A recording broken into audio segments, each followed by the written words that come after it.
성경 말씀 누가복음 7장 29절에서 35절까지입니다.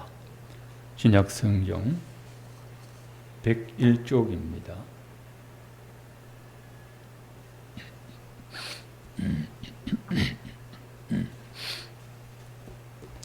누가복음 7장 29절에서 35절까지 함께 읽겠습니다. 모든 백성과 세리들은 이미 요한의 세례를 받은지라 이 말씀을 듣고 하나님을 의롭다 하되 바리새인과 율법 교사들은 그의 세례를 받지 아니하므로 그들 자신을 위한 하나님의 뜻을 저버리니라. 또 이르시되 이 세대의 사람을 무엇으로 비유할까? 무엇과 같은가? 비유하건대 아이들이 장터에 앉아 서로 불러 이르되 우리가 너희를 향하여 피리를 불어도 너희가 춤추지 않고 우리가 곡하여도 너희가 울지 아니하였다 함과 같도다. 세례 요한이 와서 떡도 먹지 아니하며 포도주도 마시지 아니하며 너희 말이 귀신이 들렸다 하더니 인자는 와서 먹고 마시며 너희 말이 보라 먹기를 탐하고 포도주를 즐기는 사람이요 세리와 죄인의 친구로다 하니 지혜는 자기의 모든 자녀로 인하여 옳다함을 얻느니라. 아멘.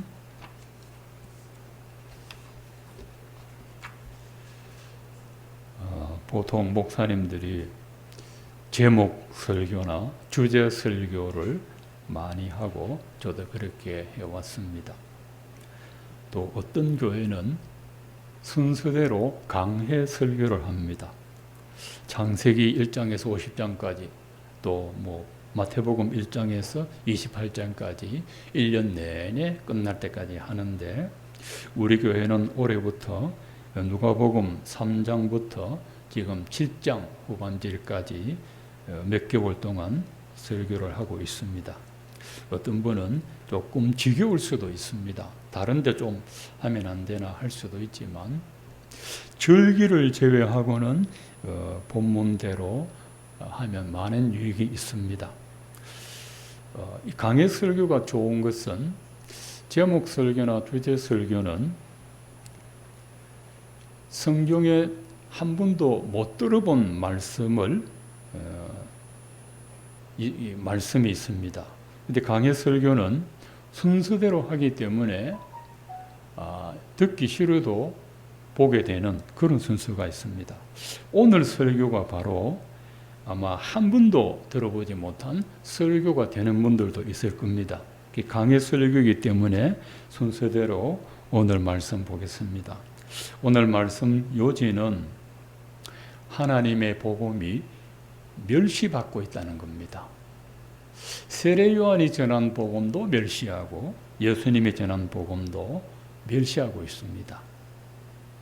자, 인간을 구원하는 하나님의 그 계획에 대해서 인간의 어리석은 반응이 나타나고 있고 또 한편 하나님의 지혜로움도 나타나고 있습니다. 먼저 하나님의 지혜로움을 드러낸 사람들을 보겠습니다. 29절에 보면 모든 백성과 세리들은 이미 요한의 세례를 받은지라 이 말씀을 듣고 하나님을 의롭다 하되라고 했습니다. 세례 요한의 복음을 듣고 세례를 받은 사람들은 일반 백성과 세리들입니다. 유대 사회는 종교 그룹과 비종교 그룹으로 나누어집니다. 종교 그룹은 잘 알려진 바리새인들, 또 사두개인들, 바리새인 중에 율법학자들 이런 사람들이 종교 그룹이고 비종교 그룹은 일반 백성과 세리입니다. 세리. 그리고 모든 백성 세리라고 할 때는 바리새인과 사두개인을 제외한 사람들이라는 뜻입니다. 비종교 그룹을 구분할 때 백성과 세리들이라 합니다. 여러분, 세리는 세무직원입니다. 이때 세리들은 일반적인 세리가 아니라 자기 민족에게 세금을 받아서 일부를 갈취하고 나머지를 로마 정부에 상납하는 매국노와 같은 그런 무리들입니다. 그래서 세리와 죄인을 유대인들은 같이 사붙여서 부릅니다. 세리는 곧 죄인이다라는 겁니다. 근데 백성과 세리들은 요한이 전한 설교를 듣고 그에게 세례받고 나서 하는 말이 하나님을 의롭다, 하나님이 옳았다라고 말합니다. 하나님이 세례 요한을 보내어서 우리에게 회개 복음을 전하게 하셨고, 우리가 요한이 전한 복음을 듣고 회개의 세례를 받게 하셨구나. 이것이 하나님의 뜻이었고 하나님의 구원 계획이셨구나. 이것이 죄인을 구원하는 하나님의 지혜였구나라고 칭찬을 했습니다.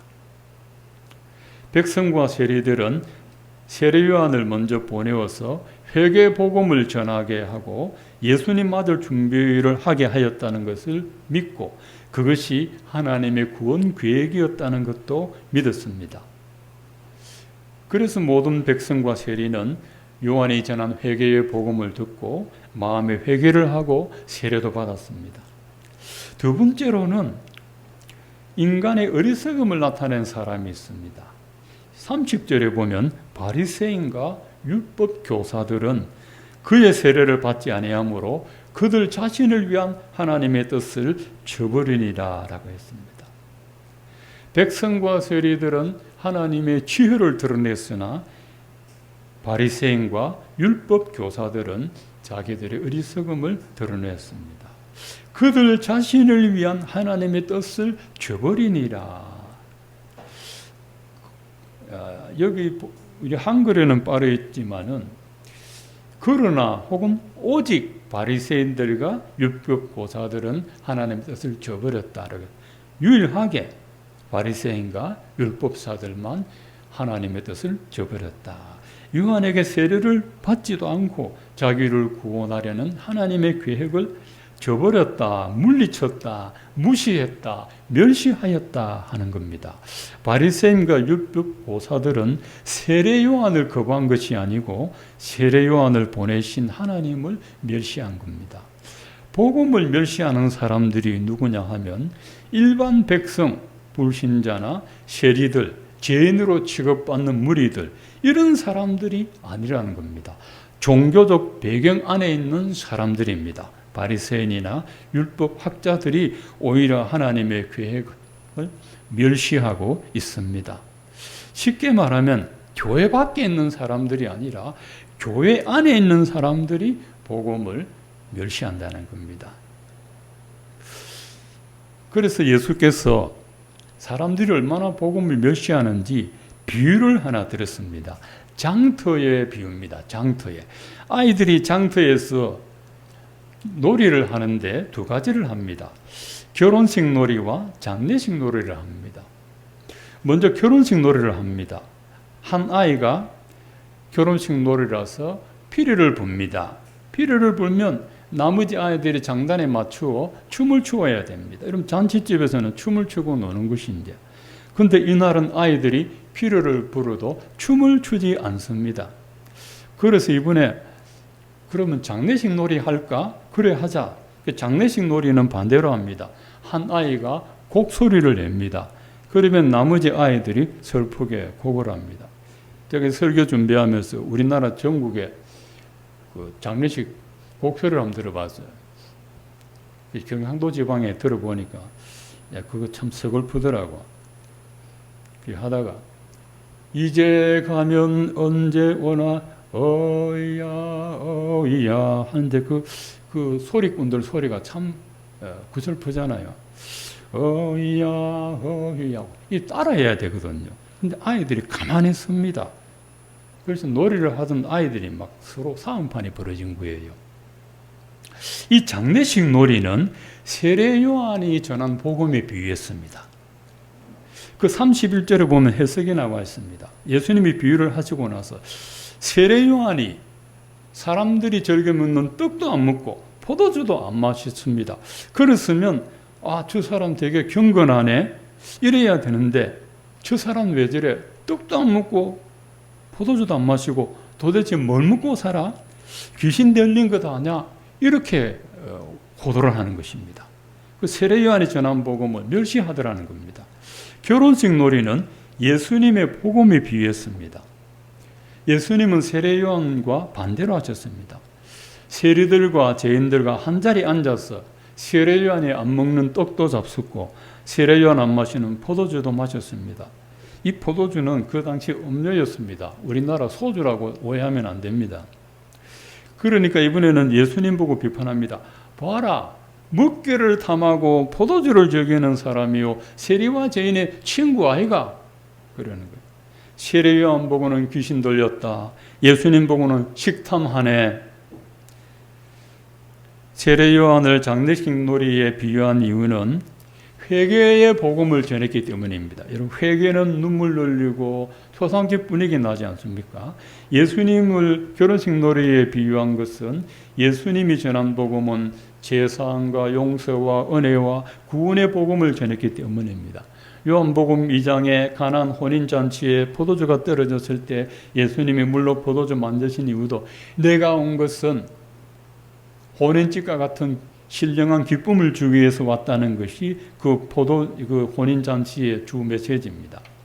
하나님이 세례요한과 예수님을 통해서 자기 백성들에게 복음 전했지만 바리새인과 율법사들은 이래도 헛들고 저래도 헛들고 하나님의 구원 계획을 멸시하더라는 것입니다. 어리석은 사람들은 복음을 멸시하지만 지혜로운 사람들은 복음을 받아들입니다. 이 말씀을 하고 나서 예수님이 35절에 결론 내립니다. 지혜는 자기의 모든 자녀로 인하여 옳다함을 얻느니라 했습니다. 마태복음 11장 19절에는 지혜는 자기의 행한 일로 인하여 옳다함을 얻느니라 했습니다. 자, 자녀와 행한 일입니다. 이 말씀을 해석하면 이렇습니다. 그리스도의 복음을 믿었던 하나님의 자녀들 때문에 죄인을 구원하는 하나님의 지혜가 옳았다는 것을 드러내었습니다. 바리새인과 율법사들은 세례요한과 예수님을 통한 구원의 복음을 멸시하고 물리쳤으나 백성과 세리들이 복음을 믿고 세례를 받음으로써 하나님의 지혜가 옳았다 하는 것, 하나님의 구원 계획이 옳았다 하는 것을 드러내었다는 것입니다. 이 일이 복음서에만 있는 것이 아니고 고린도 교회 안에도 있습니다. 고린도 교회 안에 십자가 복음을 멸시했던 어리석은 사람들이 있습니다. 고린도전서 1장 22절과 24절에 보면 유대인은 표적을 구하고 헬라인은 지혜를 찾으나 우리는 십자가에 못 박힌 그리스도를 전하니 유대인에게는 끄리끼는 것이요 이방인에게는 미련한 것이로되 오직 부르심을 받은 자들에게는 그리스도는 하나님의 능력이요 하나님의 지혜라 했습니다. 자, 유대인들에게는 십자가의 도가 끄리끼는 것이다 라고 했습니다. 십자가의 도, 죄인을 위하여 십자가에 달려 죽으신 이 복음의 도리가 끄리끼는 것, 이 끄리끼는 것은 걸려 넘어지게 하는 장애물이라는 겁니다. 복음을 이해하고 받아들이는 데 있어서 십자가는 장애물로 여겼습니다. 유대인들이 십자가를 끄리꼈던 이유는 구약에 있는 말씀 때문입니다. 신명기 21장 23절에 보면 나무에 달려 죽은 자는 하나님의 저주를 받은 자라 했기 때문에 예수님이 십자가 나무에 달려 죽었다는 것은 하나님의 저주 받은 자라는 것입니다. 그래서 유대인들은 십자가를 혐오스럽고 불쾌한 것으로 받아들였습니다. 이 사실에 대하여 사도 바울은 갈라디아서 3장 13절에서 그리스도께서 십자가에 달려 죽으신 것은 하나님께 저주를 받은 것이 아니라 우리가 받을 저주를 대신 받았기 때문이라고 이렇게 진술하고 있지만 유대인들은 바울이 전하는 십자가 복음을 멸시하였습니다. 유대인들이 원하는 것은 십자가의 도가 아니라 메시아의 표적입니다. 표적은 기적과는 다릅니다. 기적은 사람이 할 수 없는 어떤 초능력을 일어나는 일이 기적입니다. 표적은 사인, 신호등, 표시입니다. 이분이 메시아라는 그 표시가 있습니다. 표시. 근데 유대인들이 바라는 표적은 좀 다릅니다. 이 사람들은 오랜 역사 동안 외부의 침략을 받았고 예수님이 오실 때는 로마 제국의 속국으로 있었습니다. 그래서 유대인들은 구약의 다윗과 같은 위대한 왕을 메시아로 기다렸습니다. 그런데 그리스도는 십자가에 달려 죽었으니 그를 메시아로 받아들일 수가 없는 것이지요. 유대인과 반대로 헬라인들은 그리스 사람을 가리키는데 그 당시에는 이방인을 말할 때 헬라인이라고 했습니다. 자, 헬라인들에게는 십자가의 도가 미련한 것이라고 하는 겁니다. 이 미련한 것은 어리석고 무능한 것이라는 겁니다. 헬라인들은 인간의 고등한 이성, 철학적 지혜로 세상을 바라봅니다. 인간을 다스릴 신이 십자가에 달려 죽었다. 얼마나 어리석고 무능한 신이냐는 겁니다. 신이 얼마나 무능했으면 십자가에 달려 죽을 수가 있어, 이렇게 말합니다. 십자가의 도가 유대인들에게는 혐오스러운 것이지만은 헬라인들에게는 어리석은 것이라는 겁니다. 인간의 이성은 여기까지가 한계입니다. 인간의 철학과 과학과 의학과 모든 학문이 아무리 발전해도 이성을 초월한 하나님의 지혜를 알 수 없습니다. 고린도전서 1장 19절에 이렇게 말씀하셨습니다. 기록된 바 내가 하나님입니다. 내가 지혜 있는 자들의 지혜를 멸하고 총명한 자들의 총명을 폐하리라 하였으니 지혜 있는 자가 어디 있느냐? 선비가 어디 있느냐? 이 세대의 변론가가 어디 있느냐? 하나님께서 이 세상의 지혜를 미련하게 하신 것이 아니냐? 하나님의 지혜에 있어서는 이 세상의 자기 지혜로 하나님을 알지 못하므로 하나님께서 전도에 미련한 것으로 믿는 자들을 구원하시기를 기뻐하셨도다 하셨습니다. 하나님께서 변론하십니다. 지혜 있는 자 있으면 나와봐. 총명한 자 있으면 나와봐. 학자가 있으면 내 앞에 와봐. 나와 변론하는 사람이 있으면 한번 나와봐라. 그때 철학을 배운 사람들은 이 변론을 하거든요. 웅변하고. 한번 나와봐. 하나님이 판단하시기를 세상의 지혜로는 하나님의 존재를 알지 못함을 아셨습니다. 이 세상 사람들이 가진 지혜와 지식으로는 영적인 존재 하나님을 알지 못한다는 결론을 내리시고 자기를 알려주는 유일한 방법이 전도에 미련한 방법으로 믿는 자를 구원하시기를 기뻐하죠. 전도는 십자가의 도를 전하는데 이게 미련한, 인간이 볼 때 미련하다는 것입니다. 하나님이 볼 때는 가장 지혜로운 방법입니다. 자, 유대인은 표적을 구하고 헬라인은 지혜를 찾으나 부르심을 입은 자들에게는 십자가의 도가 하나님의 능력이고 하나님의 지혜랍니다. 하나님의 지혜로운 구원 계획을 믿음으로 받아들이는 사람들에게는 그리스도의 십자가 죽음이야말로 죄인을 구원하는 하나님의 지혜요, 그리스도의 부활이야말로 죄인을 살려주시는 하나님의 능력입니다. 마귀는 하나님의 구원 계획을 일찌감치 알고 예수 탄생하지 못하도록 동정녀의 몸에 그리스도가 잉태하셨는데 이게 까딱 잘못하면 큰 사달이 납니다, 여러분. 마리아가 부정한 여자로 여겨져서 그 속에 잉태한 그리스도가 잘못하면 어떻게 될 수도 있는데 하나님께서 요셉에게 은혜를 베푸사 그 아내를 데리고 예수 그리스도가 탄생할 때까지 동침하지 않은 동정녀의 몸으로 예수님 탄생하게 하셨습니다. 탄생하는 것은 못 막았지만 태어난 걸 죽일 수는 있습니다. 마귀가 헤롯을 동원하여 예수를 죽이려고 하였으나 하나님께서는 예수님을 애굽으로 피신하게 하셨습니다. 예나 지금이나 그리스도의 복음은 어리석은 자에게 멸시받습니다. 유대인처럼 표적을 구하는 자에게 그리스도의 복음은 멸시받고 헬라인처럼 인간의 이성과 인간의 지혜를 숭배하는 자에게 복음은 멸시받습니다. 복음은 세리나 죄인들같이 비천하고 무식한 사람들이나 믿는 것이야. 마귀는 그리스도의 복음을 비상식적인 것으로 무지한 것으로 전락시킵니다. 어떻게 십자가에 달려 죽은 한 인간이 모든 인류의 죄를 용서해 줄 수 있느냐? 이건 말도 안 되는 거 아니냐?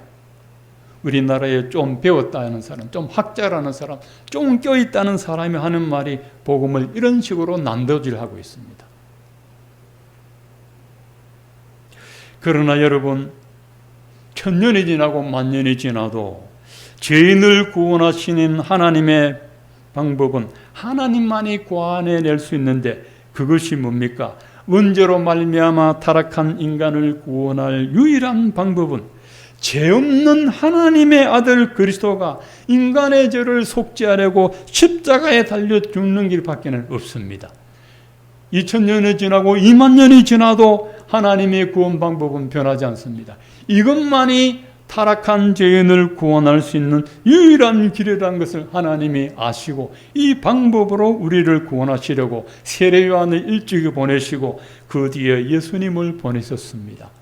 그러나 하나님의 백성들이, 로마 사람도 아니고 헬라 사람도 아니고 이방 사람도 아니고 유대인들이, 하나님의 백성들이 세례 요한이 전하는 복음을 멸시했고 그리스도의 복음을 멸시하고 하나님의 뜻을 물리쳤습니다. 이게 교회 바깥이 아니고 교회 안이라는 사실을 여러분 명심해야 합니다.